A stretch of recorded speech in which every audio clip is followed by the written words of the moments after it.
The scent of her, faint and clean, like rain falling on dry earth, had already begun to weave itself into the muted detergent smell of my apartment. It was subtle, almost imperceptible, like shadows stretching longer in the late afternoon, until suddenly it was simply there, undeniable.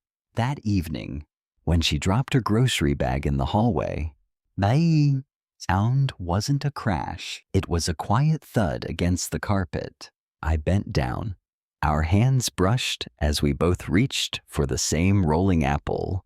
Her voice came then, soft, a gentle intrusion into the sterile silence I'd grown used to, raw with a loneliness I knew too well. The same hollow ache that lived inside my own chest. "You look like someone who knows how to take care of another person," she said, intimately. Then her eyes lifted, shadowed, hesitant, and met mine. "Are you married?" The truth slipped out. Brittle, honest, something I hadn't let myself say in years. "No, I'm still waiting."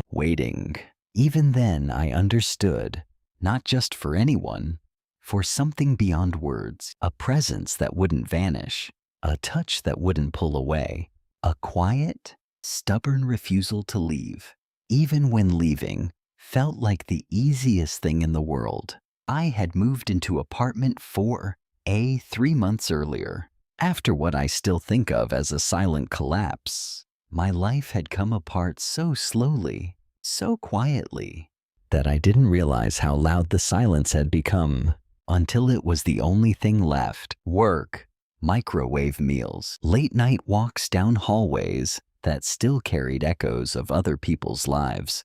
Head down, heart locked tight. Her name was Sia Mina, though I only learned it later. Like a secret the walls had been keeping. She lived in 4B, always looked ready to run, even when she was standing still. Her face carried lines of worry she couldn't quite hide, a constant fight against something invisible pulling at her.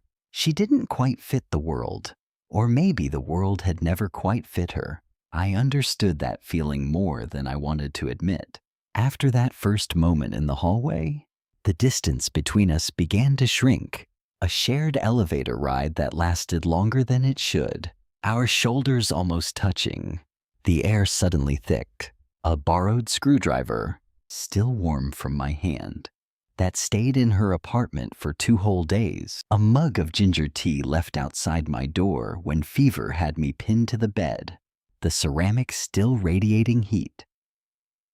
When I found it, every soft knock, every small request, a broken light switch, a dripping tap, a shelf that refused to stay up, was really just a quiet way of saying, "Please stay close, just for a little longer."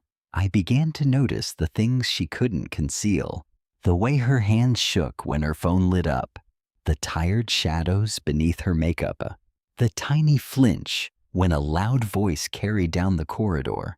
Her laughter came easily, bright, surprising, but it never quite reached her eyes. Her smiles were frequent, practiced, another kind of armor. I knew that armor.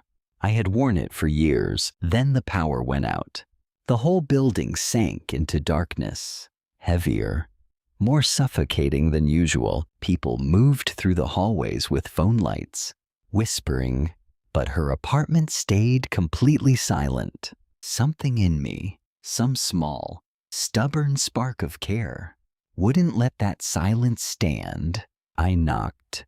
She took a long time to open the door. When she did, the weak emergency light carved sharp lines across her face. Her eyes were swollen. Tear tracks still glistened on her cheeks. She had been crying for hours. That was the first night she let someone really see her. Her story came in pieces, not neat sentences, just jagged fragments. A marriage she had escaped, years of being made smaller, affection given only when she obeyed. She had left with one suitcase, and the fragile hope that freedom would feel like breathing. But freedom, she whispered, was lonelier than she had ever imagined. After that night, the careful distance between us dissolved. We weren't just neighbors anymore. We became two bruised hearts, searching for a rhythm that might fit together. I started cooking extra, leaving plates across the hall. She began leaving her door slightly open when I came home late. A quiet light in the dark, a wordless come in. We sat on the floor sometimes, takeout boxes between us, talking about everything and nothing, carefully circling the deepest scars until one evening, her voice barely above a breath. She asked why I had said I was still waiting. The words felt heavy, like stones lodged in my throat. I told her about the woman I almost married, the future we had drawn in careful detail, how it unraveled, not loudly, but slowly, until I was left alone in an apartment still filled with her furniture, knowing she had already chosen someone else. I told her how absence like that hollows you, how you stop trusting permanence, how you start measuring people by how long they might stay, before deciding you're too broken, too complicated, too much. But as the words left me, something new opened inside.